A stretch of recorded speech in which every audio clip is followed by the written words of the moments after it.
بسم اللہ الرحمن الرحیم نحمده ونصلي ونسلم على رسوله الكريم اما بعد فاعوذ باللہ من الشیطان الرجیم بسم اللہ الرحمن الرحیم وما امروا الا ليعبدوا الله مخلصین له الدین حنفاء ويقيموا الصلاة ويؤتوا الزکاة وذلك دین القیمہ صدق اللہ مولانا العظیم رب اشرح لی صدری ویسر لی امری واحلل عقدۃ من لسانی یفقہوا قولی اللہم صلی علی محمد وعلی آل محمد کما صلیت علی ابراہیم وعلی آل ابراہیم انک حمید مجید اللہم بارک علی محمد وعلی آل محمد کما بارکت علی ابراہیم وعلی آل ابراہیم انک حمید مجید۔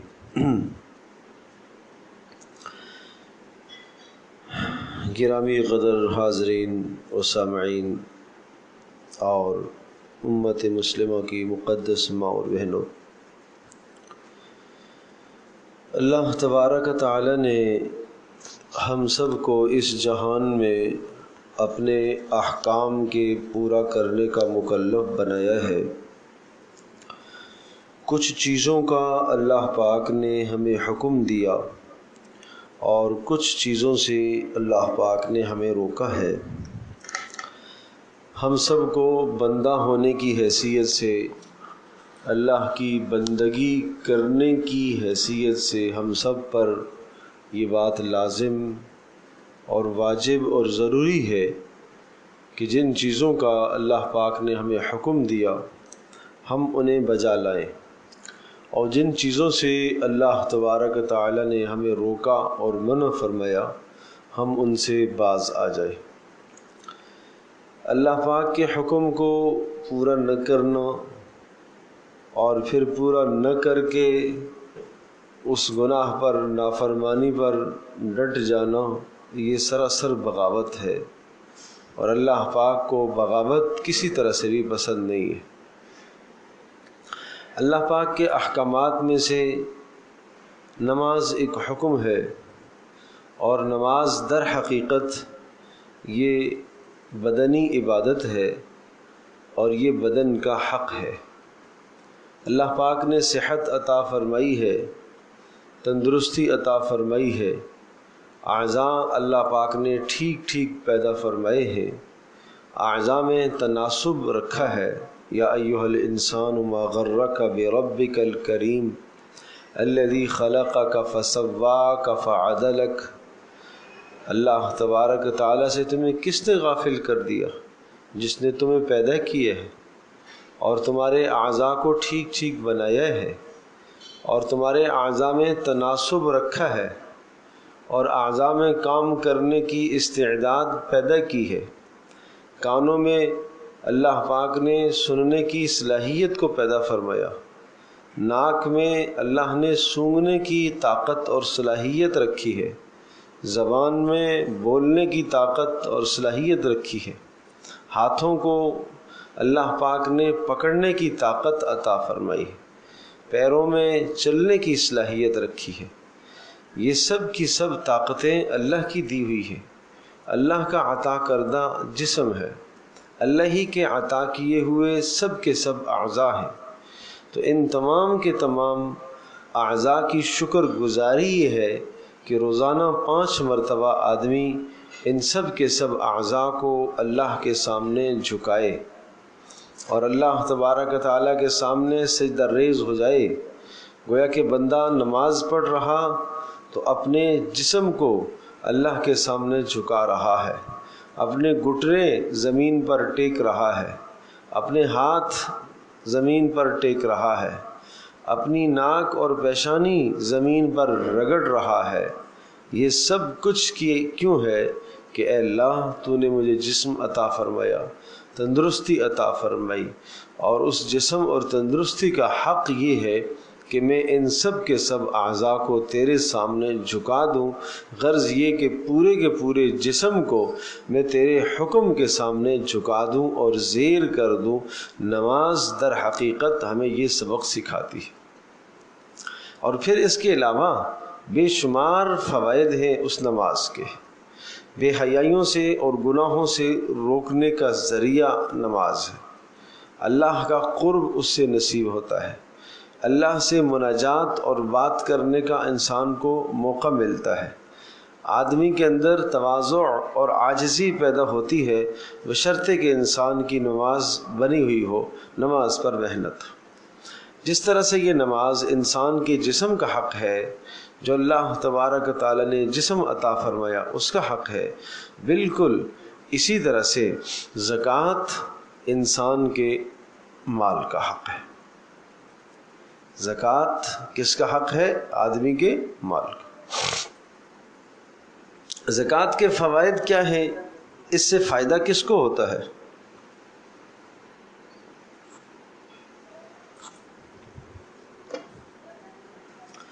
زکوٰۃ سے فائدہ انسان ہی کو ہے۔ آدمی دیتا زکوٰۃ ہے، مال خرچ کرتا ہے، آدمی یہ سمجھتا ہے کہ شاید میں نے کسی فقیر پر بڑا احسان کر دیا اور فقیر کا فائدہ ہے۔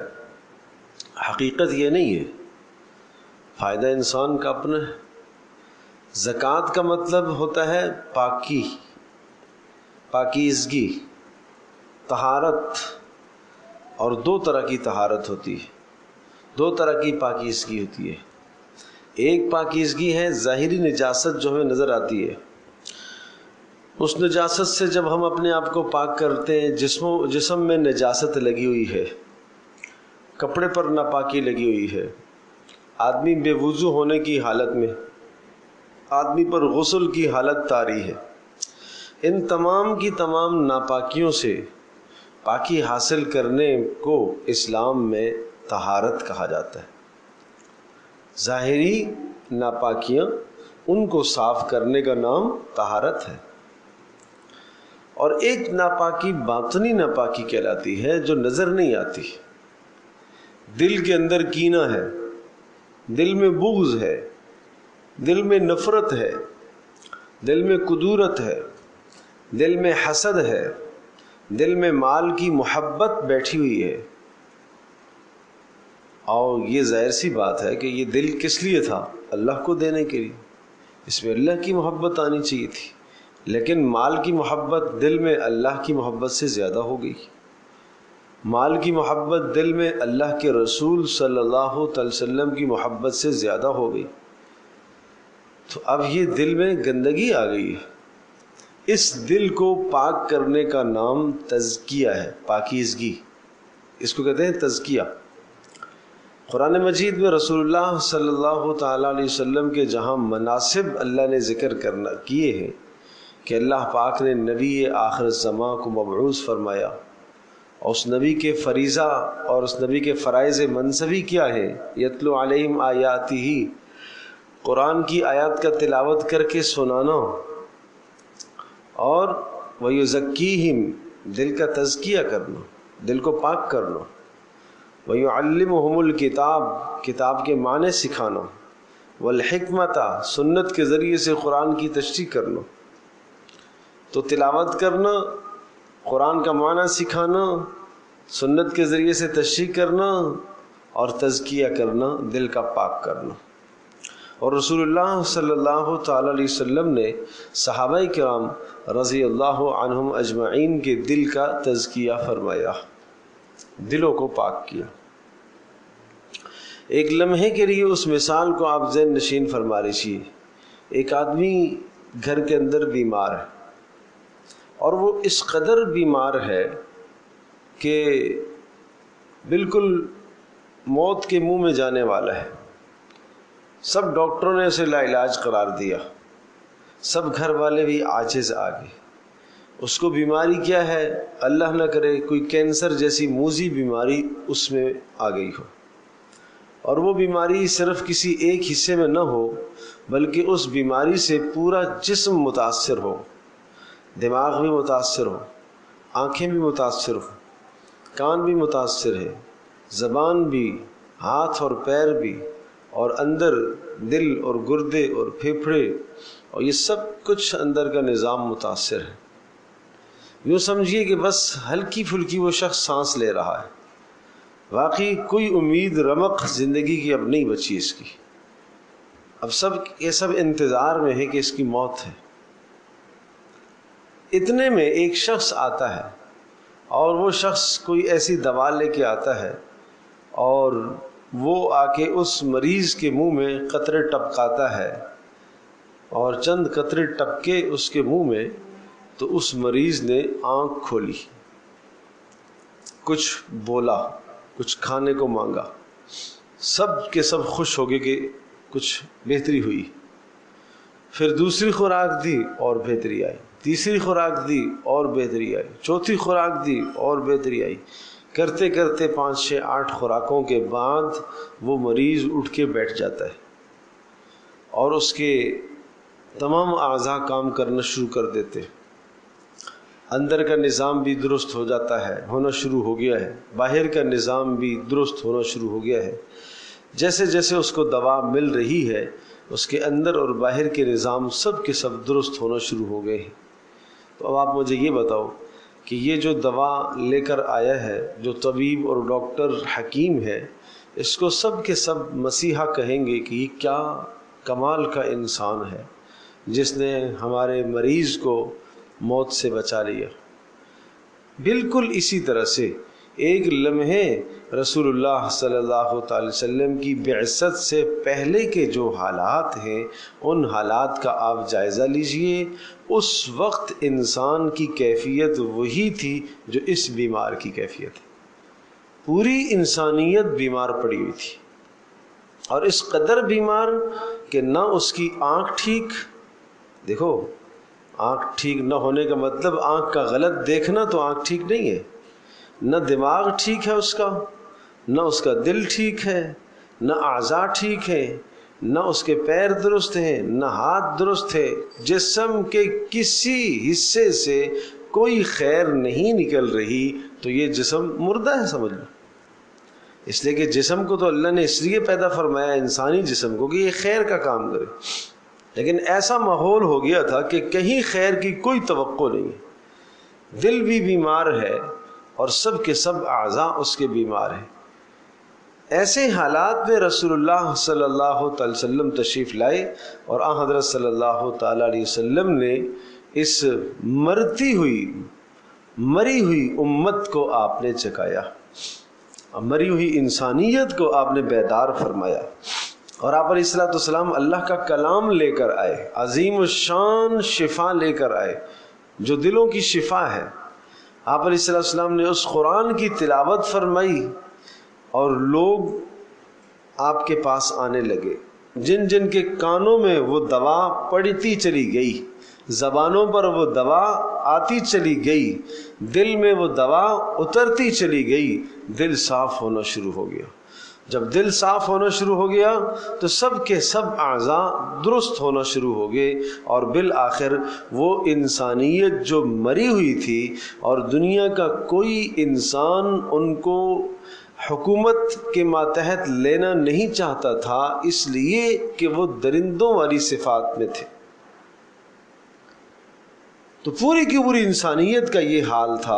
اس وقت رسول اللہ صلی اللہ علیہ وسلم نے اس معاشرے کا تزکیہ کیا، اس کو کہتے ہیں تزکیہ کرنا، پاکی اختیار کرنا۔ تو میں نے عرض کیا کہ ایک ظاہری نجاستوں سے پاکی ہے، اس کو طہارت کہتے ہیں، اور یہ باطنی پاکی ہے، اس کو زکوٰۃ کہتے ہیں، اس کو تزکیہ کہتے ہیں۔ اب آپ ذہن نشین فرمائیے گا کہ زکوٰۃ کے ادا کرنے کا فائدہ، پہلا فائدہ کیا ہے کہ زکوٰۃ کے ادا کرنے سے آپ کے دل کا تزکیہ ہوگا، آپ کا دل پاک ہوگا۔ کس چیز سے؟ دل میں جو مال کی محبت آئی ہوئی ہے، جو ناجائز ہے، جو نہیں آنی چاہیے، وہ حد سے تجاوز ہے، وہ محبت دل سے نکلے گی، زکوٰۃ کے ذریعے سے یہ تزکیہ ہوگا۔ تو یہ کس کا فائدہ ہوا؟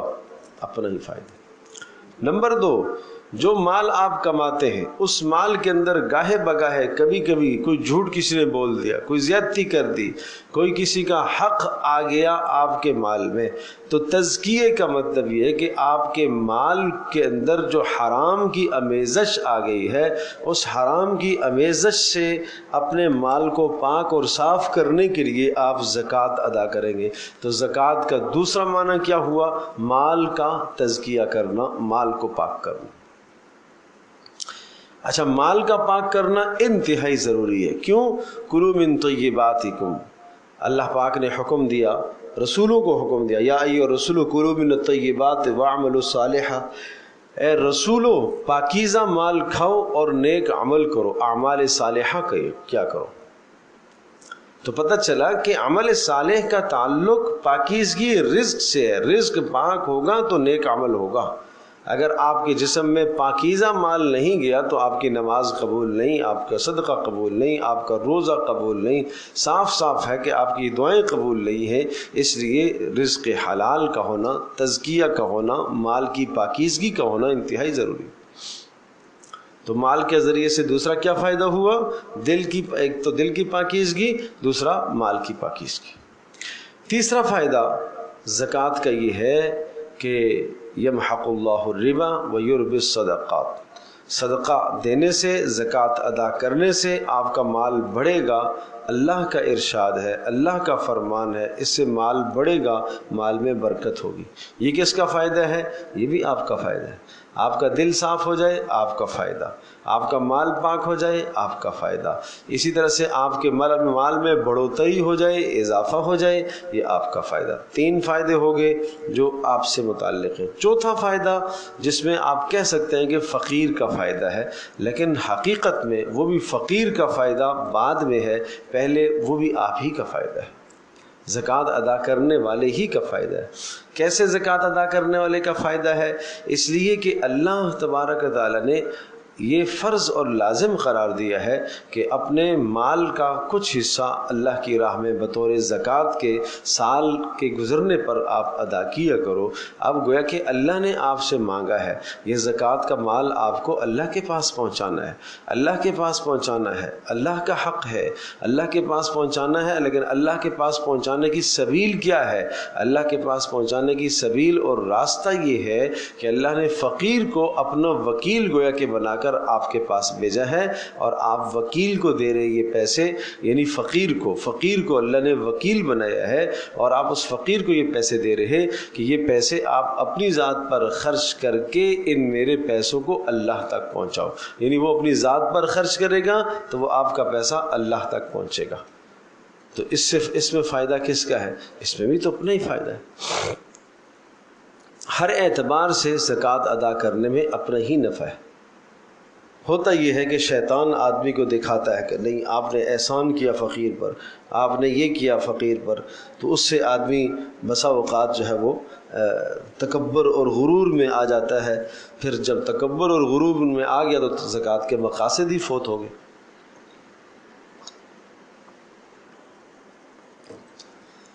تو پہلا حصہ یہ ہو گیا کہ زکوٰۃ کے کا معنی ہو گیا پاکیزگی اختیار کرنا، اور پھر عرض کیا کہ اس کے 4 معنی ہیں اور 4 فائدے ہیں، اور چاروں کے چاروں فائدے اپنے ہی ہیں۔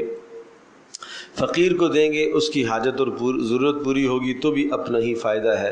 اور ایک معاشرے کے اندر اسلام یہ چاہتا ہے کہ دولت اور مال میں بیلنس رہے، برابری رہے، یہ نہ ہو کہ کچھ زیادہ اتنے مالدار بن جائیں کہ وہ غرور اور تکبر میں مبتلا ہو جائے، اور کچھ ایسے ہوں جو اس قدر فقیر ہو جائے کہ ان کو روزی کھانے کو بھی کچھ نہ ملے۔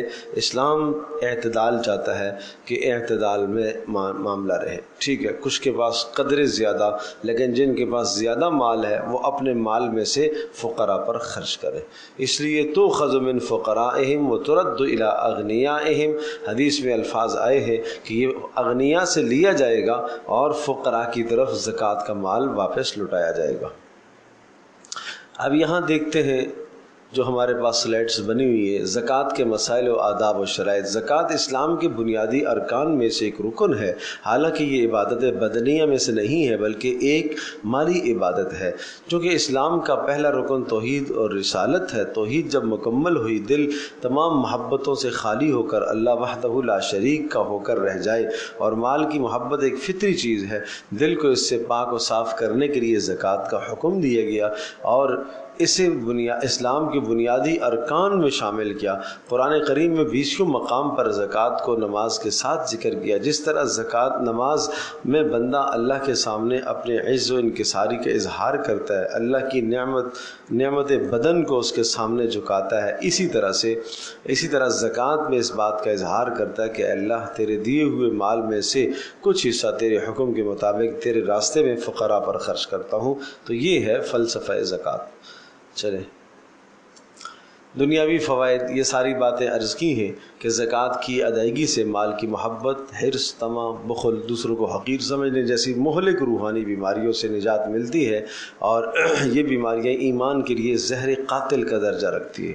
نمبر 2، زکوٰۃ کی ادائیگی سے مال میں برکت ہے۔ یمحق اللہ الربا ویربی الصدقات، اللہ پاک سود کو مٹاتا ہے اور زکوٰۃ اور صدقات کو بڑھاتا ہے۔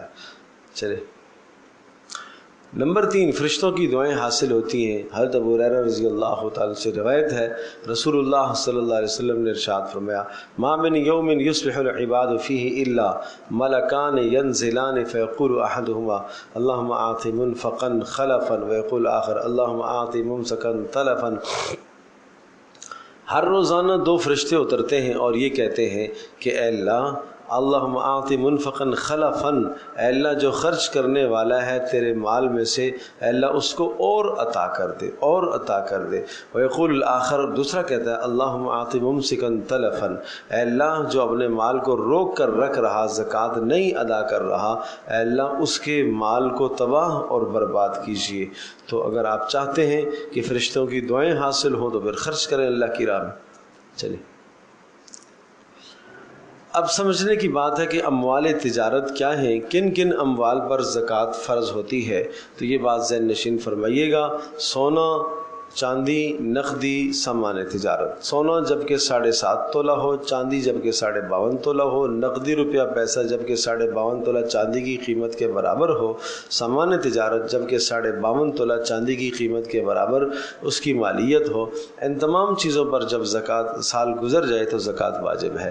یہاں تھوڑی سی تفصیل ہے، یہ 4 چیزیں اموال زکوٰۃ کہلاتی ہیں، ان 4 کے علاوہ 5ویں چیز کوئی نہیں ہے، یہی 4 چیزیں اموال زکوٰۃ کہلاتی ہیں۔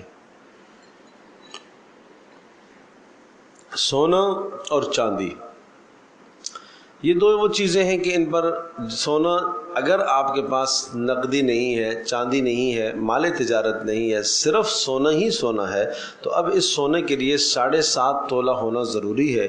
7.5 تولے سے کم اگر سونا ہے تو اس پر زکوٰۃ نہیں آئے گی۔ اسی طرح سے چاندی ہے، اگر آپ کے پاس صرف چاندی ہی ہے، صرف چاندی ہی ہے اور کوئی شے نہیں ہے، سونا بھی نہیں ہے، نقدی بھی نہیں ہے، مال تجارت بھی نہیں ہے، تو پھر اس چاندی کے لیے 52.5 تولہ ہونا ضروری ہے۔ لیکن اگر سونے کے ساتھ کوئی شے مل جاتی ہے، چاندی اس کے ساتھ مل جائے، 1 تولہ، 1.5 تولہ، 2 تولہ سونا ہے اور 2 تولہ سونا کے ساتھ چاندی جب مل جائے، تھوڑی سی چاندی مل جائے، تو اب یہ سونا نہیں رہا، اب یہ چاندی کی قیمت میں آ گیا۔ اب چاندی کی قیمت میں آ جانے کا مطلب کیا ہے کہ یہ 1.5 تولہ اور 2 تولہ سونا ہے جس کے ساتھ کچھ چاندی مل گئی ہے یا کچھ کیش مل گئی ہے۔ کیش مل جائے تو بھی یہ چاندی کے حکم میں آ جاتا ہے، اب یہ سونا سونے کے حکم میں نہیں رہا، اب یہ 52.5 تولہ چاندی کے نصاب میں لگے گا۔ یعنی 2 تولہ سونا ہے اور 500 روپے کیش ہے، 1 تولہ سونا ہے اور 1000 روپے کسی کے پاس کیش ہے، 500 روپے کیش ہے، اور اس کیش پر اور 1 تولہ سونے پر اگر سال گزر جاتا ہے تو ان دونوں کی مالیت اگر 52.5 تولہ چاندی کے برابر ہو گئی تو اس پر زکوٰۃ آ جائے گی۔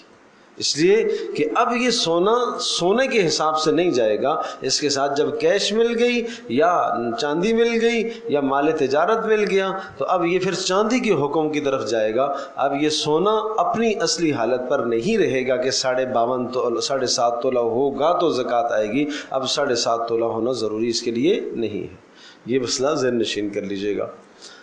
پھر دوسری بات یہاں یہ ذہن نشین فرمائیں کہ سونا اور چاندی وہ دو بنیادی چیزیں ہیں کہ جس بھی حال میں ان پر زکوٰۃ ہے۔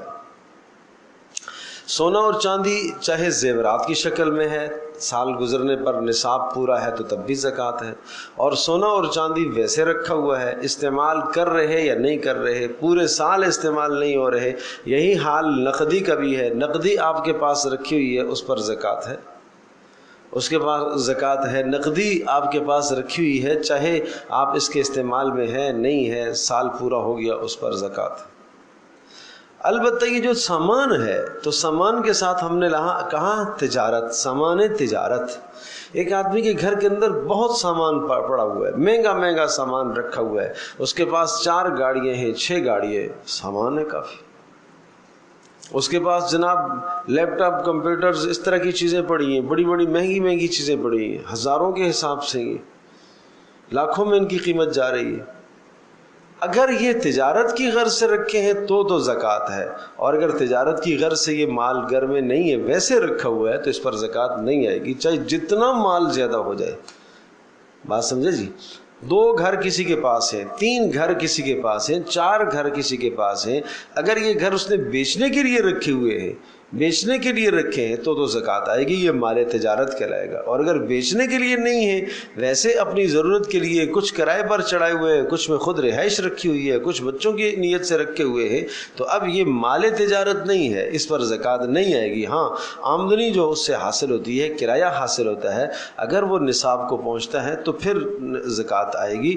مکان کی مالیت پر زکوٰۃ نہیں آئے گی، اس لیے کہ یہ مکان آپ نے تجارت کے لیے بولو نہیں رکھا ہوا۔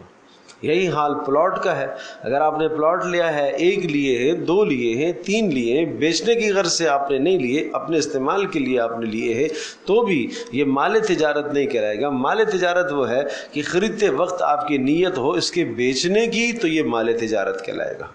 ایک پلاٹ آپ نے لیا ہے، حالانکہ آپ خود کرائے کے مکان پہ رہ رہے ہیں، لیکن آپ نے پلاٹ لے لیا ہے، اور یہ نیت آپ کی ہے کہ اس نیت سے آپ نے لیا کہ جب اچھی اس کی قیمت ہو جائے گی تو بیچوں گا۔ اب یہ پلاٹ آپ کا مال تجارت ہے، جب تک یہ بکے گا نہیں، سال پورا ہو گیا ہے تو آپ کو ہر سال اس کی زکوٰۃ دینی ہے۔ اس کی زکوٰۃ آپ قیمت فروخت پر، اس وقت اس کی کیا قیمت لگے گی، آپ نے لیا تھا مثال کے طور پر 10 لاکھ کا لیا تھا، تو اس وقت جو ہے نا اس کی قیمت 1 کروڑ روپے، تو 1 کروڑ پر آپ کو زکوٰۃ دینی ہوگی۔ تو اس طرح سے مال تجارت پر زکوٰۃ آتی ہے، ہر مال پر زکوٰۃ نہیں آتی۔ ہاں، ہر مال جو گھر میں اگر ضرورت سے زائد سامان کسی کے پاس گھر میں پڑا ہوا ہے، اور اس گھر کی اس سامان کی مالیت اتنی ہے کہ جو 52.5 تولہ چاندی کی قیمت کو پہنچ جائے، تو وہ آدمی فقیر ہونے سے نکل جاتا ہے۔ شریعت کی اصطلاح میں فقیر ہونے سے نکل جانے کا مطلب یہ ہے کہ اب یہ غنی ہو گیا، اب یہ زکوٰۃ لے نہیں سکتا، زکوٰۃ کا اہل نہیں رہا، مستحق کے زکوٰۃ نہیں ہے۔ چلیں آگے چلو۔ زکوٰۃ کس پر واجب ہے اور صاحب نصاب کون سا شخص ہوتا ہے؟ اگر کسی کے پاس سونا 7.5 تولے سے کم ہو، مثلا 2 تولہ یا 1.5 تولہ سونا ہو، اور ساتھ کچھ نقدی ہو یا تھوڑی بہت نقدی ہو، یا خواہ پیسہ روپیہ ہو ہی کیوں نہ ہو، یا کچھ مال تجارت ہو، تو ان سب کی مارکیٹ ویلیو کے حساب سے قیمت لگائی جائے گی۔ اس طرح کے ان میں سے بعض موجود ہوں تو ان کی مارکیٹ کے حساب سے کیا قیمت لگائی جائے گی۔ اگر ان کی قیمت 52.5 تولہ چاندی کی مالیت کے برابر ہو جائے تو یہ آدمی صاحب نصاب ہو جائے گا، اور سال گزرنے پر اس کو زکوٰۃ ادا کرنا واجب ہوگی۔ یہ عرض کر چکا ہوں، بتا چکا ہوں کہ ان سب چیزوں کی مالیت آپ لگائیں گے، اور 52.5 تولہ چاندی کی قیمت کو اگر پہنچ رہی ہے، آج کا جو چاندی کا ریٹ ہے اس کا حساب آپ کریں گے۔ اگر 52.5 تولہ چاندی کی قیمت کو یہ مالیت پہنچ گئی تو یہ آدمی صاحب نصاب ہے۔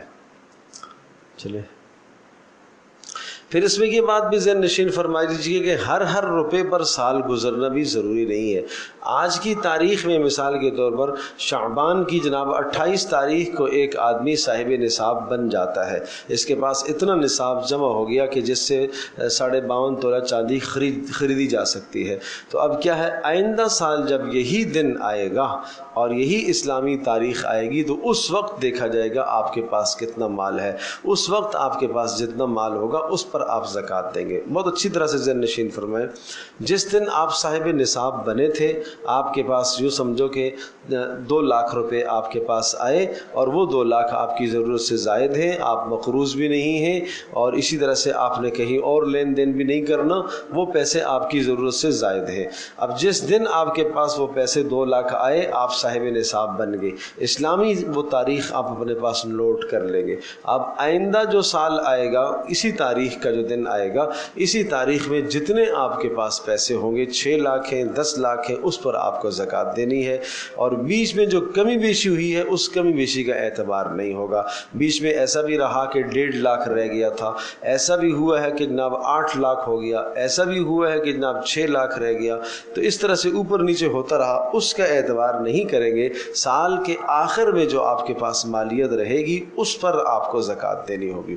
لیکن اگر بیچ میں آپ نصاب سے نیچے آگے، مثال کے طور پر نصاب بن رہا تھا 90,000، 52.5 تولہ چاندی کی قیمت بن رہی تھی 90,000 روپے مثال کے طور پر، اور اب آپ کا جو ہے ایسا بھی ہوا کہ 90,000 سے آپ کم آ گئے، 50,000 پر آپ کے پاس مال پہنچایا، یعنی آپ کے مال میں سے صرف 50,000 رہ گئے، 20,000 رہ گئے، 10,000 رہ گئے، اب آپ صاحب نصاب نہیں ہیں، ختم ہو جائے گا۔ اب جس دن پھر 90,000 سے اوپر جائے گا، پھر وہ تاریخ آپ نوٹ کر لیں گے، آج دوبارہ سے، یعنی میرا نصاب ختم ہو گیا تھا، آج دوبارہ سے پھر میں صاحب نصاب ہو گیا ہوں، اس تاریخ کو آپ شمار کریں گے۔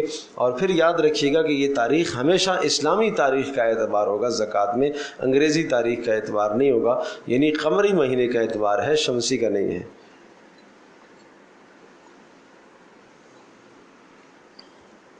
اور زکوٰۃ آدمی کو ادا کرنی چاہیے جب فرض ہو جائے، ضروری نہیں ہے کہ آپ رمضان میں زکوٰۃ ادا کریں۔ رمضان میں اس لیے لوگ ادا کرتے ہیں کہ ثواب زیادہ آتا ہے، بڑھ جاتے ہیں حساب کتاب، اور فرض جو 70 فرضوں کے برابر ہوتا ہے، تو اس نظریے سے اگر کوئی رمضان میں زکوٰۃ ادا کرتا ہے تو سمجھ میں آتا ہے۔ لیکن یہ کہ صرف رمضان ہی زکوٰۃ ہے، باقی پورے سال نہیں ہے، نہیں، زکوٰۃ جب سال پورا ہوگا اس وقت آپ کو زکوٰۃ ادا کرنی ہے۔ چلے،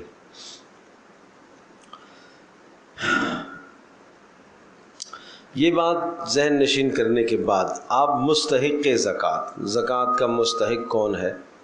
زکوٰۃ کے مستحق وہ لوگ ہیں جو پچھلی تفصیل کے مطابق صاحب نصاب نہ ہوں، یعنی جن کی ملکیت میں 52.5 تولہ چاندی کی قیمت کے برابر ضرورت سے زائد سامان نہ ہو۔ لہٰذا اس کو ذرا آپ یوں آسان سے سمجھیں، زکوٰۃ کس کو دیں گے آپ؟ پہلی بات تو یہ ہے کہ جس پر زکوٰۃ خود فرض نہ ہوتی ہو۔ نمبر 2، جس پر فطرانہ بھی فرض واجب نہ ہوتا ہو۔ جس پر کیا کہا میں نے؟ فطرانہ بھی واجب نہ ہوتا ہو، وہ شخص شریعت کی اصطلاح میں فقیر کہلائے گا۔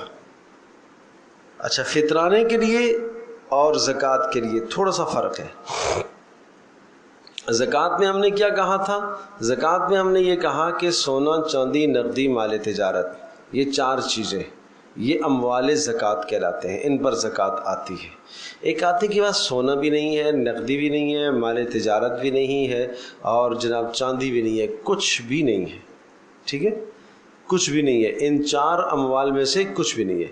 مہینے کی اتنی آمدنی آتی ہے جس سے اس کا بمشکل گھر کا گزر بسر چلتا ہے، مشکل سے پیسے پورے ہو جاتے ہیں، کوئی بچت اس کے پاس رکھی ہوئی نہیں ہے، 10 روپے کی بچت بھی اس کی نہیں ہے مثال کے طور پر، تو یہ آدمی صاحب نصاب نہیں ہے نا، زکوٰۃ اس پر وہ لو نہیں ہے۔ کیوں؟ سونا کچھ بھی نہیں ہے اس کے پاس، چاندی کچھ بھی نہیں ہے اس کے پاس، نقدی بچی ہوئی اس کے پاس کچھ بھی نہیں ہے، مال تجارت بھی اس کے پاس کچھ بھی نہیں ہے، کچھ بیچنے کا سامان نہیں ہے، کہیں جناب ملازمت کرتا ہے اور اتنی مہینے کی آمدنی اس کو حاصل ہوتی ہے کہ بمشکل اس کے گھر کا گزارا چلتا ہے، ٹھیک ہے۔ اب یہ آدمی اگر اس کے پاس گھر میں ضرورت سے زائد اتنا سامان موجود ہے جس سے 52.5 تولہ چاندی وہ خرید سکتا ہے، ضرورت سے زائد سامان، ایک سواری ہے، دوسری ضرورت سے زائد ہے جو استعمال نہیں ہوتی ہے، اسی طرح سے گھر میں استعمال نہ ہونے والے کپڑے یہ ضرورت سے زائد ہیں، فرنیچر رکھا ہوا جو استعمال نہیں ہوتا یہ ضرورت سے زائد ہے، یعنی وہ فالتو چیزیں، اسٹور میں پڑی ہوئی چیزیں، اور یوں سمجھ لیجیے کہ وہ چیزیں جن کو آپ نے بیکار کر دیا ہے، ناکارہ کر دیا ہے، آپ استعمال نہیں کرتے، کباڑ میں پڑی ہوئی ہیں، لیکن اگر آپ ان کو بیچیں گے تو اچھا خاصا مال ہے وہ. اگر آپ ان کو بیچتے ہیں تو وہ 1,00,000 1,50,000 کا مال ہے مثال کے طور پر. اتنی ناکارہ چیزیں آپ کے پاس پڑی ہوئی ہیں.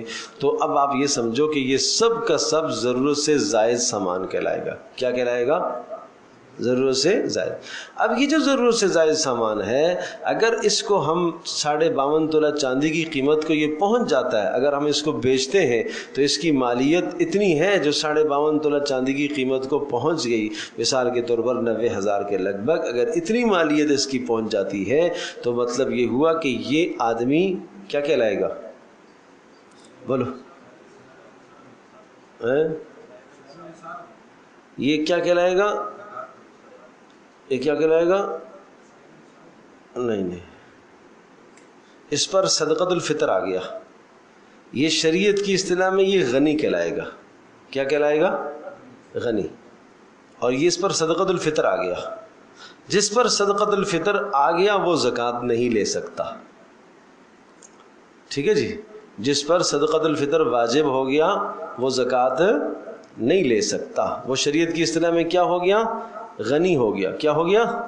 غنی ہو گیا. صاحب نصاب نہیں کہیں گے، یہ غنی ہو گیا، مالدار ہو گیا. زکوٰۃ نہیں ہے اس پر، لیکن صدقۃ الفطر واجب آ گیا. کیوں؟ ضرورت سے زائد سامان ہے. اب گھر میں تنگ دستی ہے، اس کے فاقے آئے ہیں، مشکل ہے، یوں سمجھے کہ مقروض بھی ہو گیا ہے، گزارا بھی مشکل سے ہے، بہت مشکل سے فقر سے زندگی گزر رہی ہے، 2 ٹن کا فاقہ چل رہا ہے گھر کے اندر. لیکن یہ ضرورت سے زائد سامان اگر اس کے گھر کے اندر موجود ہے تو یہ شریعت کی اصطلاح میں کیا ہے؟ غنی ہے. کیا ہے بولو؟ غنی ہے. تو غنی زکوٰۃ کا اہل نہیں ہے، فقیر اہل ہے. یہ فقیر نہیں کہلائے گا. فقیر وہ کہلاتا ہے جس کے پاس کچھ مال نہ ہو، کچھ بھی نہ ہو جس کے پاس، وہ فقیر کہلاتا ہے. بات سمجھ میں بھائی؟ تو بھائی جس طرح سے آپ جانتے ہیں مسئلہ آتا ہے اور پڑھا بھی ہوگا کہ سید ہے، سید کو زکوٰۃ دے سکتے ہیں؟ نہیں دے سکتے. اگر سید فقیر ہے تب بھی اس کو نہیں دے سکتے. اب یہ آدمی جو شریعت کی اصطلاح میں جس کو غنی قرار دیا گیا ہے، یہ مستحق زکوٰۃ نہیں رہا، چاہے اس کے گھر میں فاقے آ رہے ہوں. تو فاقے آ جانا، بیوہ ہو جانا، یتیم ہو جانا، اور جناب اس کا کوئی کاروبار نہیں ہے، یہ سب چیزیں یہ زکوٰۃ لینے کا جواز نہیں پیدا کرتی. زکوٰۃ کے جواز کے لیے ضروری ہے کہ شریعت کی اصطلاح میں وہ آدمی فقیر ہو، وہ آدمی غنی نہ ہو. اور فقیر آپ کو بتا چکا ہوں کہ جس کے حال یہ ہے کہ گھر کے اندر کوئی ضرورت سے زائد سامان نہیں ہے. بات سمجھ میں بھائی؟ تو اب ایک آدمی کے پاس سونا بھی نہیں ہے، نقدی بھی نہیں ہے، مال تجارت بھی نہیں ہے، کیش بھی، کچھ بھی گھر میں جمع نہیں ہے، کچھ بھی نہیں ہے، اور مہینے کی اتنی آمدنی آتی ہے کہ بمشکل اس کی گزر بسر ہوتی ہے، اور گھر کے اندر ضرورت سے زائد سامان بھی نہیں ہے. 3 جوڑے کپڑوں کے رکھے ہیں، 4 جوڑے 3 جوڑے کپڑوں کے رکھے ہیں، کوئی ضرورت کا زائد سامان نہیں ہے. اب یہ آدمی شریعت کی اصطلاح میں فقیر ہے، اس کو آپ زکوٰۃ دے سکتے ہیں. تو اس لیے یہ نصاب جاننا بڑا ضروری ہے. ٹھیک ہے جی، آگے چلیں. اچھا، پھر ان میں رشتہ داروں میں کن کن رشتہ داروں کو زکوٰۃ دی جا سکتی ہے؟ اگر مستحق زکوٰۃ رشتہ دار نکل آتے ہیں تو ان کو آپ زکوٰۃ دے سکتے ہیں. تمام رشتہ داروں کو زکوٰۃ دے سکتے ہیں. صرف 2 رشتے ایسے ہیں جن کو زکوٰۃ نہیں دی جا سکتی. ایک ولادت کا رشتہ، لہٰذا باپ بیٹے بیٹی کو زکوٰۃ نہیں دے سکتا، بیٹا بیٹی باپ کو زکوٰۃ نہیں دے سکتے. اسی طرح ماں بیٹے کو، بیٹی کو، بیٹا بیٹی کو، یا ماں اسی طرح سے جناب دادا دادی، پوتی پوتا، نانا نانی، نواسی نواسے کو نہیں دے سکتے. جس کو آپ کہتے ہیں اصول اور فروع، اوپر کے رشتے نیچے کے رشتے. ٹھیک ہے جی. تو آدمی اپنے ماں باپ کو زکوٰۃ نہیں دے سکتا، دادی دادے کو نہیں دے سکتا، نانی نانے کو نہیں دے سکتا، نیچے والوں کو یعنی بیٹا بیٹی، پوتا پوتی، نواسا نواسی کو زکوٰۃ نہیں دے سکتا. اوپر نیچے زکوٰۃ نہیں دے سکتے. اطراف کے رشتوں کو زکوٰۃ دی جا سکتی ہے. اطراف کے رشتوں سے مراد بھائی بھائی کو زکوٰۃ دے سکتا ہے، بھائی بہن کو، بہن بھائی کو، چچا بھتیجے، بھتیجا چچا، اسی طرح سے ماموں خالہ، یہ ان کو زکوٰۃ دی جا سکتی ہے. تو آپ اپنی بیٹی کو زکوٰۃ بولو نہیں دے سکتے. البتہ اگر داماد آپ کا مستحق زکوٰۃ ہے تو اگرچہ وہ خرچ آپ کی بیٹی پر کرے گا، آپ کے نواسے نواسیوں پر خرچ کرے گا، لیکن چونکہ براہ راست آپ بیٹی کو نہیں دے سکتے، داماد کو زکوٰۃ دی جا سکتی ہے. ٹھیک ہے جی، تو اس بات کو بھی ذہن نشین کر لیجیے گا. اچھا، دوسرا جو رشتہ ہے نکاح کا رشتہ، لہذا شوہر بیوی کو زکوٰۃ نہیں دے سکتا، بیوی شوہر کو زکوٰۃ نہیں دے سکتی. ٹھیک ہے نا. آپ بیوی کے بھائیوں کو، بیوی کی بہنوں کو زکوٰۃ دے سکتے ہیں، ٹھیک ہے، کوئی حرج نہیں. اسی طرح سے آپ ساس سسر کو اگر زکوٰۃ دینا چاہیں اس کو دے سکتے ہیں. وہ بیوی جو ہے وہ اپنے ماں باپ کو نہیں دے سکتی، آپ کی اپنی ہے، بیوی کی پیسہ نہیں، آپ کا اپنا پیسہ ہو. ایسا نہ ہو کہ بیوی کی زکوٰۃ اٹھا کے آپ اپنے ساس سسر کو دے دو، اس کے ماں باپ کو، یہ نہیں. آپ کی اپنی زکوٰۃ ہے، اپنی زکوٰۃ ہے. اگر بیوی کی زکوٰۃ آپ نے نکالی ہے اور وہ آپ بیوی کے ماں باپ کو دو تو یہ بھی جائز نہیں ہے. ٹھیک ہے جی، آپ کے اپنے پیسے کی زکوٰۃ. چلے، زکوٰۃ کی ادائیگی کے آداب. زکوٰۃ کی ادائیگی میں جس قدر ہو سکے جلدی کی جائے. جہاں اعلانیہ ادا کرنے سے لوگوں کو ترغیب ہو وہاں اعلانیہ زکوٰۃ، اور جہاں ریاکاری کا شائبہ ہو وہاں پوشیدہ طور سے دے. اور اپنے دیے ہوئے عطیے کو گھٹیا سمجھے، اگر بڑا سمجھے گا تو تکبر میں مبتلا ہوگا، جو کہ ایمان کے منافی ہے. اپنے مال سے عمدہ اور پسندیدہ مال کو خرچ کرے، اس قدر گھٹیا مال نہ خرچ کرے. اگر اس طرح کی کوئی چیز دوسرا اس کو دے تو اس کو لینے میں تردد ہو. احسان جتلا کر فقیر کی تحقیر کر کے ثواب کو ضائع نہ کرے. دیکھو، 5 چیزیں ہیں، 5 شرائط ہیں زکوٰۃ کی ادائیگی کے اور صدقے کی ادائیگی کے 5 شرائط ہیں. پہلی شرط یہ ہے کہ آپ کا مال حلال ہونا چاہیے، حلال مال ہو، نہ حرام مال سے زکوٰۃ نہیں لگتی. دوسرا، آپ کی نیت درست ہو، نیت فاسد نہیں ہونی چاہیے. فاسد نیت ہوگی آپ کی زکوٰۃ، آپ کا صدقہ ضائع ہو جائے گا، ادا نہیں ہوگا. اور تیسری شرط یہ ہے کہ مصرف صحیح ہو. اگر مصرف غلط ہوا تو یعنی صحیح مصرف میں آپ نے زکوٰۃ نہیں ادا کی تو آپ کی زکوٰۃ ادا نہ ہوگی. مصرف کا درست ہونا یہ بھی بے انتہا ضروری ہے. اور نمبر 4، زکوٰۃ دے کر احسان آپ نہ جتلائیے گا. اگر احسان جتلایا تو زکوٰۃ ضائع ہو جائے گی، عمل ضائع ہو جائے گا. اور نمبر 5، فقیر کی اہانت اور توہین اگر آپ نے کر دی تو بھی زکوٰۃ کا ثواب نہیں ملے گا. یہ 5 شرائط ہیں. زکوٰۃ، صدقہ، کچھ بھی اللہ کی راہ میں مال خرچ کرے، اس کی 5 شرائط ہیں. اور یہ بات میں بہت شدت سے کئی دن سے میں عرض کر رہا ہوں کہ رمضان کا مہینہ آنے والا ہے، اس میں آپ نفلی صدقات کا بھی زور دیں، اہتمام سے نفلی صدقات کا اہتمام کریں. جس طرح سے نفل نمازوں کا اہتمام کرتے ہیں ہم رمضانوں میں، اسی طرح سے نفلی صدقات، زکوٰۃ کے علاوہ جن لوگوں پر زکوٰۃ فرض نہیں ہے اور صدقۃ الفطر بھی واجب نہیں ہے، فقیر لوگ ہیں، ان کو بھی چاہیے کہ وہ بھی رمضانوں میں صدقہ ضرور کریں. اب کہاں سے کرے بھائی؟ اسلام میں کوئی کثرت تو نہیں ہے. ہر آدمی جس پر روزے فرض ہوئے، کیا وہ روزانہ 1 روپیہ خرچ کر کے 30 دنوں میں 30 روپے بھی نہیں خرچ کر سکتا اللہ کی راہ میں؟ یہ کیوں کہہ رہا ہوں؟ اس لیے کہ اس وقت یہ نفلی صدقے فرضوں کے برابر ہوئے، اس وقت ان کی قیمتیں آسمانوں سے باتیں کر رہی ہیں. اللہ کے ہاں ان اعمال کے وزن بہت بڑے ہوئے ہیں، بہت بلند قیمتیں ہیں ان صدقات کی. تو جس طرح سے آپ یہ سمجھے کہ کسی جانب سے کوئی خزانے کا منہ کھل گیا ہو اور وہاں سے خزانہ بہہ رہا ہو تو آپ خود بھی وہاں سے وصول کریں گے، بچوں کو بھی وصول کرائیں گے، اور چھوٹے چھوٹے بچوں کو بھی آپ کہیں گے تم بھی لے جاؤ، اپنا تھیلا بھر کے لے آؤ. ہر بچے کو آپ تھیلا بھروا رہے ہیں وہاں سے، اس لیے کہ خزانہ کھلا ہوا ہے، منافع نظر آ رہے ہیں. اسی طرح سے رمضان کا مہینہ ایسا ہے کہ اس میں آپ کے نفلی صدقات فرضوں کے برابر ہوئے ہیں، اور فرض 70 فرضوں کے برابر ہوئے ہیں. اس لیے سب کو چاہیے اور سب کی ضرورت ہے کہ وہ رمضان کے روزوں کے ساتھ صدقے کا اہتمام کرے اور روزانہ صدقے کا اہتمام کرے، چاہے تھوڑا سا ہی کیوں نہ ہو. انشاءاللہ اس کے بہت بڑے فوائد ہوں گے. لیکن جب بھی صدقہ کرے ان 5 باتوں کو مد نظر رکھیں. حلال مال سے صدقہ ہو، صحیح نیت کے ساتھ صدقہ ہو، اور اسی طرح سے صحیح مصرف میں صدقہ دیا جائے، اور صحیح مصرف کے بعد احسان نہ جتلایا جائے، اور اسی طرح سے فقیر کو ایذا اور تکلیف نہ دی جائے. یہ 5 شرائط ہوں گی تو آپ کے صدقات قبول ہوں گے. چلے، اللہ اکبر. یہ بات تو آ چکی ہے مال حلال ہو، کیونکہ حدیث لا يقبل اللہ الا الطیب، اللہ پاک مال حلال مال کے سوا کسی چیز کو قبول نہیں کرتا، اور خرچ کرنے والا خرچ کرنے کے اصول یعنی اخلاص سے خرچ کرے، زکوٰۃ مستحق کو دے. یہ باتیں عرض کر چکا ہوں. چلے، سادات کو زکوٰۃ نہیں دے سکتے.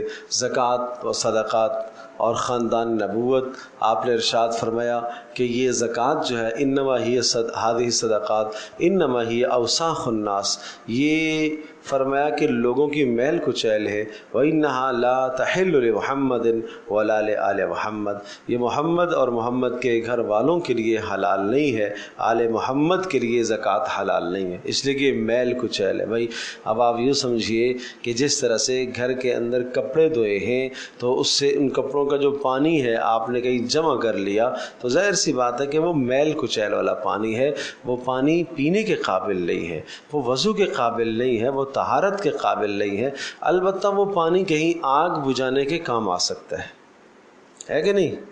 آگ بجھانے کے کام آ سکتا ہے نا. بالکل اسی طرح سے زکوٰۃ کا مال ایسا ہے کہ کسی انسان کی بھڑکتی ہوئی بھوک کی آگ مٹا سکتا ہے، لیکن سید نہیں، اس لیے کہ اس کی تکریم ہے، اس کا تعظیم ہے، اس کی تعظیم ہے. وہ رسول اللہ صلی اللہ علیہ وسلم کا قرابت دار ہے، آپ کے خاندان کا ہے، آپ نے اپنے خاندان والوں کو زکوٰۃ لینے سے منع فرمایا ہے. کوئی آدمی اپنے گھر میں ایک قانون نافذ کر دیتا ہے، رسول اللہ صلی اللہ تعالیٰ علیہ وسلم کے خاندان کا امتیاز ہے، اللہ نے جس کو اس نسبت سے جوڑا ہے وہ آدمی زکوٰۃ نہ لے، اگرچہ فقیر ہو تب بھی زکوٰۃ نہ لے، اس کو آپ باقی مال سے اس کے ساتھ تعاون کریں، زکوٰۃ کے مال سے نہیں. سادات یہ ہیں: حضرت عباس کی اولاد، حارث بن عبد المطلب کی اولاد، حضرت علی کی اولاد، عقیل کی اولاد، جعفر رضی اللہ عنہم. یہ 5 ہستیاں اور 5 اشخاص ہیں جن کی اولادیں سادات کہلاتی ہیں، جن کا سلسلہ نسب ان میں سے کسی ایک کی طرف جا کے ملتا ہو تو وہ کیا کہلائے گا؟ وہ سید کہلائے گا، اس کو آپ زکوٰۃ نہیں دے سکتے. چند مسائل اور ذہن نشین فرما لیں جو اس عبارت سے ہٹ کر ہیں. مکان، پلاٹ اور گاڑی وغیرہ پر زکوٰۃ کب واجب ہوتی ہے؟ اگر کسی شخص نے کوئی پلاٹ خریدا ہے یا زمین خریدی ہے، کوئی مکان خریدا ہے یا گاڑی خریدی ہے، اور اس مقصد سے یہ سب چیزیں خریدی کہ ان کو بیچ کر نفع کماؤں گا، تو یہ سب کے سب کیا کہلائیں گے؟ مال تجارت کہلائیں گے، زکوٰۃ آئے گی.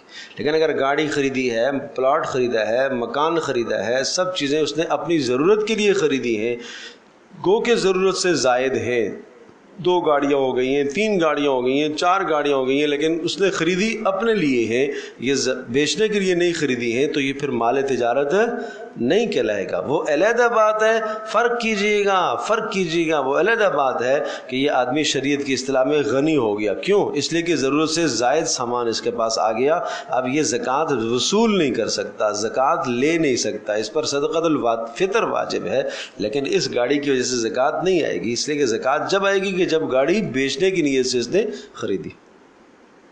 اسی طرح سے پلاٹ خریدتے وقت اگر نیت یہ ہے کہ میں اس کو بیچ کر نفع کماؤں گا تو وہ مال تجارت ہے. لیکن اگر پلاٹ خریدتے وقت کوئی واضح نیت نہیں ہے کہ چلو یہ بھی نیت ہے کہ بیچ کر نفع کماؤں گا، یہ بھی نیت ہے کہ مکان بناؤں گا، کوئی متعین نیت نہیں ہے، تو اب یہ مال تجارت نہیں کہلائے گا. یہ مال تجارت اس وقت بنے گا جب اس کو بیچے گا اور جب اس کی آمدنی حاصل ہوگی. اسی طرح سے جو آپ کمیٹی ڈال دیتے ہیں، اس پر زکوٰۃ کا کیا حکم ہے؟ اگر BC جو آپ نے ڈالی ہے اب تک نکلی نہیں ہے، جو قسطیں آپ نے جمع کرا دی اگر وہ نصاب تک پہنچ رہی ہیں تو زکوٰۃ واجب ہے. 4 قسطیں آپ نے جمع کرا دی، 5 جمع کرا دی، 6 جمع کرا دی، اور وہ 6 قسطیں اتنی ہیں، یہ مال سارا کا سارا آپ کی ضرورت سے زائد ہے، ضرورت سے زائد مال ہے، اور وہ نصاب کو پہنچ گیا ہے تو سال ہو گیا تو زکوٰۃ دینی ہوگی. اور اگر وہ نصاب کو نہ پہنچے، دوسری نقدی سونا چاندی جو موجود ہو اس کے ساتھ جمع کر کے نصاب پورا کیا جائے تو زکوٰۃ واجب ہے. اگر BC نکل چکی ہے اور رقم آپ استعمال کر چکے ہیں تو پھر نہیں. جو قسطیں آپ نے دینی ہیں آپ مقروض کہلائیں گے. بس اس میں آپ یہ بات، اچھا میں پھر دوبارہ سے ذکر کرتا ہوں، اچھا، امانت کی رقم پر زکوٰۃ واجب ہے. جو آپ نے کسی کے پاس بطور امانت رقم رکھوائی ہے آپ نے اس کی زکوٰۃ دینی ہے. حج کے لیے جو آپ نے رقم رکھی ہے، شادی کے لیے جو آپ نے رقم رکھی ہے، وہ اس وقت آپ کی ضرورت سے زائد ہے، اس پر آپ نے زکوٰۃ ادا کرنی ہے. بچت سرٹیفکیٹ اور پرائز بانڈ پر بھی زکوٰۃ واجب ہے، یہ بھی آپ کا اثاثہ ہے. اور ایڈوانس جمع کرائی ہوئی رقم جو آپ نے مکان کے لیے ایڈوانس رقم جمع کرائی ہے، ایڈوانس جو جمع کرائی ہوئی رقم ہے، مثال کے طور پر مکان کے لیے آپ جو رقم جمع کراتے ہیں ایڈوانس کے طور پر، کرائے کا مکان، دکان آپ نے لی ہے، تو اس پر بھی زکوٰۃ اسی طرح سے واجب آئے گی. اب یہاں ایک طریقہ تھوڑا سا آپ اور ذہن نشین فرمائیں کہ کس طرح سے آپ اپنے تمام مالوں سے آپ زکوٰۃ ادا کریں گے. تو یہ ذرا مسائل ذہن نشین فرما لیجئے. یعنی کون کون سے ایسے اموال ہیں جو قابل زکوٰۃ ہیں. میں نے عرض کیا تھا آپ کو کہ سونا، چاندی، نقدی، مال تجارت، لیکن اس کو تھوڑا سا آپ تفصیل سے سمجھیں کہ مال تجارت اور کیش میں کیا کیا چیزیں آتی ہیں. سونا کسی بھی صورت میں ہو یہ قابل زکوٰۃ ہے. چاندی کسی بھی صورت میں ہو، چاہے زیورات کی شکل میں ہو یا ویسے رکھی ہوئی ہے، یہ قابل زکوٰۃ ہے. نقدی کیش کسی بھی مقصد کے لیے آپ نے رکھی ہے تو یہ قابل زکوٰۃ اثاثہ ہے، اس پر آپ کو زکوٰۃ دینی ہے. بینک بیلنس جو آپ کا ہے اس پر آپ کو زکوٰۃ دینی ہے. اور کسی کو ادھار یا امانت دی گئی جو رقم ہے، آپ نے کسی کو ادھار دی ہوئی رقم ہے، آپ کا 1 لاکھ 2 لاکھ آپ نے ادھار دیا ہوا ہے، وہ بھی آپ نے کیا ہے زکوٰۃ دینا ہے اس پہ. اور اسی طرح سے آپ نے امانت کے طور پر عرض کیا تھا کہ کہیں آپ نے جمع کرائی ہے مکان کے لیے، جہاں مکان آپ نے کرائے پر لیا ہے، ایڈوانس جو رقم آپ نے جمع کرائی ہے، سیکیورٹی میں دی ہوئی رقم، انشورنس پالیسی میں جو اصل جمع شدہ رقم ہے یہ بھی ہے. غیر ملکی کرنسی جو ہے، غیر ملکی کرنسی جو آپ کے پاس موجود ہے، اسی طرح سے بانڈز جو ہیں، اور اسی طرح سے سامان تجارت، اور سامان تجارت کے اندر تیار مال کا اسٹاک جتنے بھی ہے، اور اسی طرح سے جناب جو دکان وغیرہ آپ نے خریدی ہے کس نیت سے خریدی ہے، بیچنے کے لیے جو مال آپ نے خریدا ہے، یہ جتنے میں نے مال گنوائے. اب ایک آدمی کے پاس سونا بھی ہے، سونے کو بھی جمع کرے گا، یہاں جمع اس لگائیں، اس لیے کہ کیش بھی ہے نا، تو کیش کے ساتھ اگر سونا کتنا ہو تو زکوٰۃ آئے گی. سونا کتنا ہو تو زکوٰۃ آتی ہے بھائی 7.5 تولے. لیکن اگر کیش مل جائے تو پھر 5.5 تولہ چاندی کا اعتبار کریں گے، پھر سونے کو ہم نہیں دیکھیں گے. اب مثال کے طور پر آپ نے یوں حساب لگانا ہے، 2 تولہ سونا ہے، ٹھیک ہے، 4 تولے اس کے پاس چاندی ہے، ٹھیک ہے، 5,000 روپیہ اس کے پاس کیش ہے، وہ بھی لگایا، یہ گلتے رہیں گے، ٹھیک ہے. 5,000 روپیہ کیش بھی ہے اس کے پاس. جب کیش آ گئی نا، یہ سال گزر گیا کیش پر، تو اب وہ 7.5 تولہ سونے والی بات نہیں رہے گی، اب 52.5 تولہ چاندی والی بات نہیں رہے گی. اب وہ کیش کی صورت میں آ جائیں گی اور ان کو ہم ملائیں گے 52.5 تولہ چاندی کی قیمت کے ساتھ، ٹھیک ہے. اب میں نے عرض کیا کہ 2 تولہ سونا ہے، 3 تولہ چاندی ہے، 5,000 کیش ہے، اور جناب 10,000 ہم نے رقم مکان کی ایڈوانس جمع کرائی ہوئی ہے، 10,000 ہم نے کسی کو قرضے کے طور پر دیے ہوئے ہیں مثال کے طور پر، اور 6 لاکھ ہماری دکان کے اندر مال تجارت رکھا ہوا ہے، ٹھیک ہے نا. اور اسی طرح سے آپ کے پرائز بینڈ جو رکھے ہوئے ہیں مثال کے طور پر، وہ اصل رقم، یہ جتنی بھی رقوم ہیں یہ سب کے سب کیا ہیں، قابل زکوٰۃ ہے، ٹھیک ہے. اب ان سب کی مالیت ہم نے لگائی ہے، مثال کے طور پر سب کی مالیت بن گئی ہے 20 لاکھ روپے. کتنی بن گئی؟ 20 لاکھ. تو گویا کہ آپ کے پاس ضرورت سے زائد پیسہ کتنا ہے؟ 20 لاکھ. اب اس 20 لاکھ کی زکوٰۃ ادا کرنے کا طریقہ کار کیا ہوگا؟ سب سے پہلا آپ یہ کام یہ کریں گے کہ آپ نے جو دینے ہیں اس کو آپ منہا کریں گے. قرضے جو دینے ہیں، مثال کے طور پر 5,000 روپے آپ نے دکان کا قرضہ دینا ہے، ٹھیک ہے جی، وہ آپ نے نکال دیا. اسی طرح سے جناب بیوی کا مہر آپ نے اب تک نہیں دیا، وہ آپ کو دینا ہے، وہ آپ نے دینا ہے. 50,000 روپے مہر آپ نے نہیں دیا، وہ بھی آپ کو دینا ہے. اسی طرح سے بلز جو واجب الادا آپ کو دینے ہیں اس مہینے کے، یعنی آپ کی مالیت بنی تھی 20 لاکھ روپے، اور بلز جو آپ کو دینے ہیں بجلی کے، گیس کے، پانی کے، سارے بلز مثال کے طور پر 20,000 روپے یہ بلز لگا دو، ٹھیک ہے. اسی طرح سے آپ نے کسی کا قرضہ دینا ہے، کسی سے پیسے آپ نے لیے تھے، ٹھیک ہے. اسی طرح سے آپ نے اپنے ماتحت جو ملازم کام کرنے والے ہیں ان کو آپ نے تنخواہیں دینی ہے، چاہے گھر کے اندر ماسی کام کرنے والی یا کوئی بھی ہے جن کو آپ نے تنخواہ دینی ہے، وہ تنخواہ بھی آپ نکالیں گے. تو یہ جتنے پیسے آپ کو لوگوں کو ادا کرنے ہیں وہ ادا کرنے والے تمام پیسوں کی مالیت نکلی ہے مثال کے طور پر 50,000 روپے.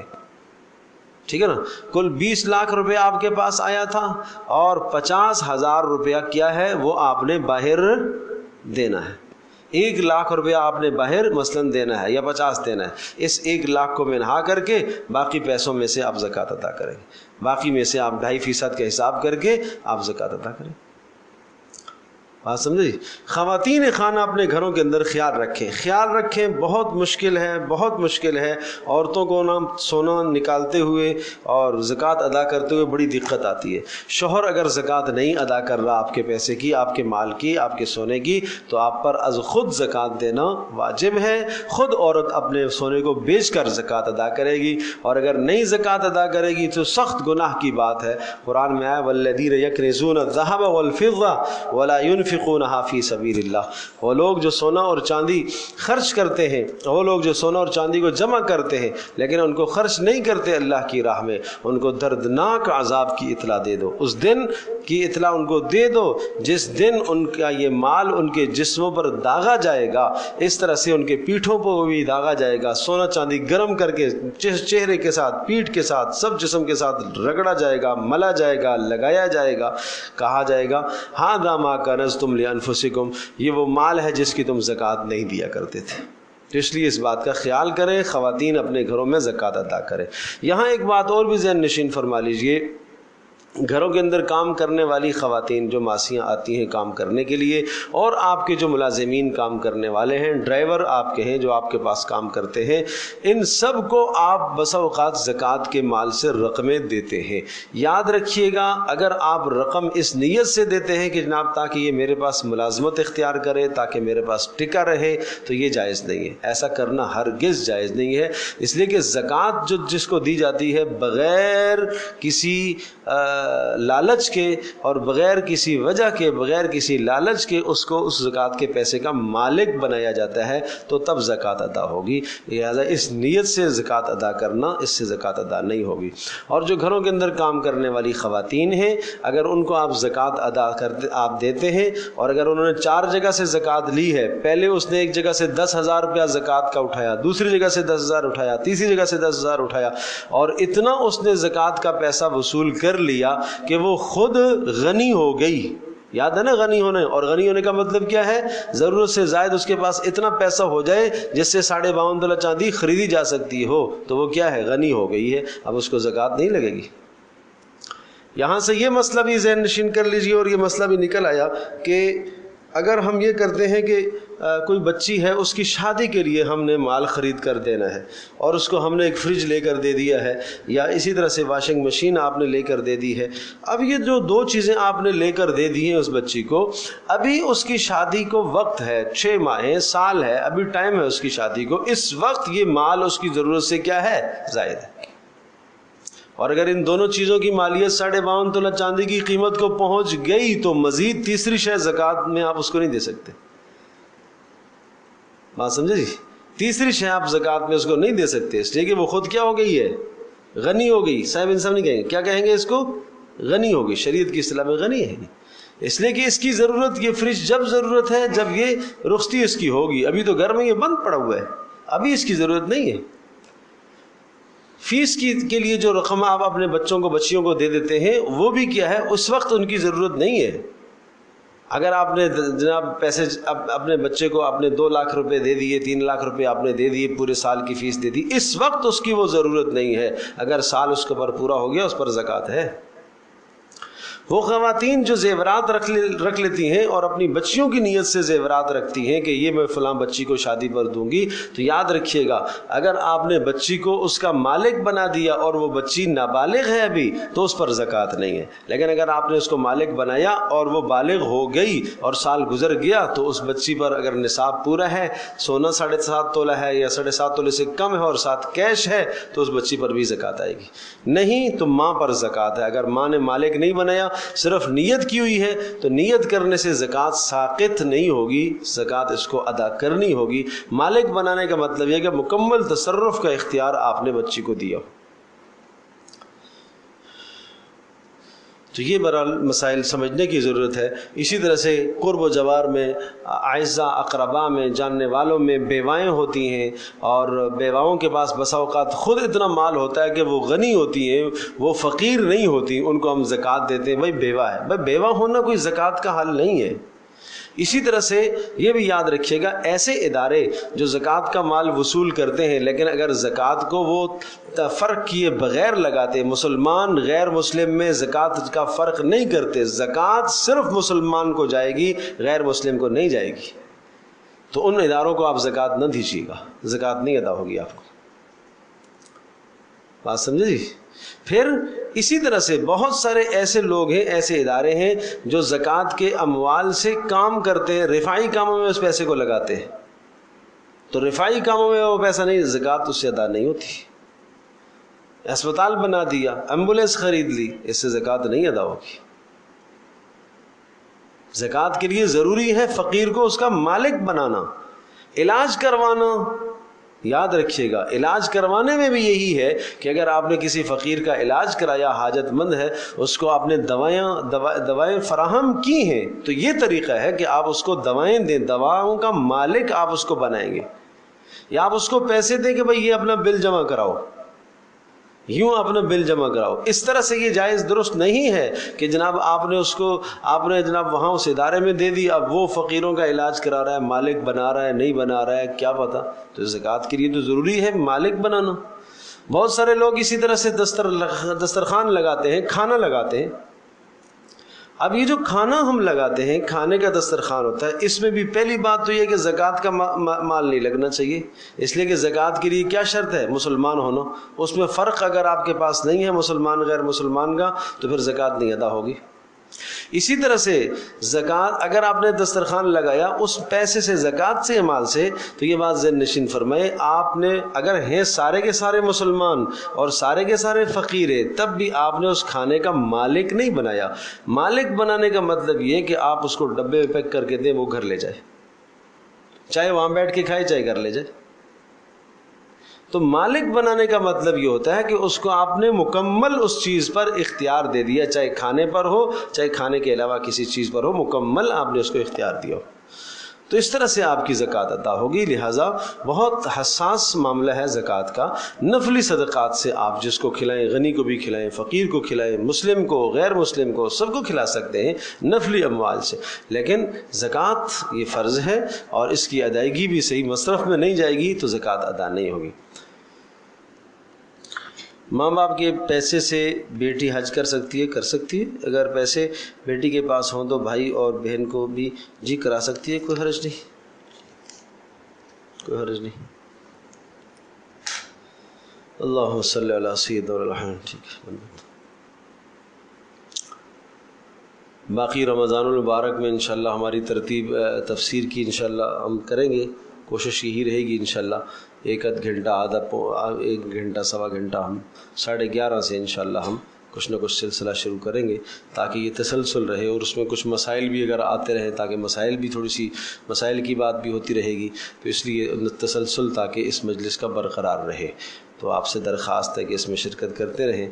الحمدللہ رب العالمین والصلاة والسلام علی سید الانبیاء والمرسلین وعلی آلہ وصحبہ وامتی اجمعین۔ اللہم انا نسألک الہدی والتقی والعفاف والغنی، اللہم انا نعوذ بک من الفتن ما ظہر منها وما بطن، ربنا لا تجعلنا فتنة للقوم الظالمین ونجنا برحمتک من القوم الکافرین۔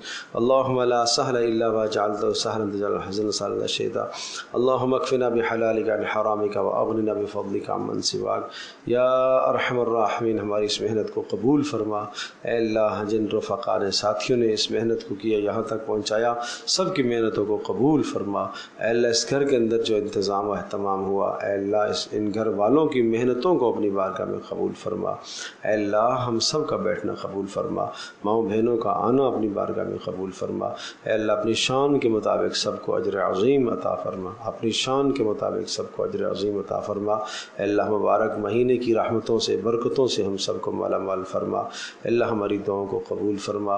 وصلی اللہ تعالی خیر خلقی محمد صلی اللہ علیہ وسلم۔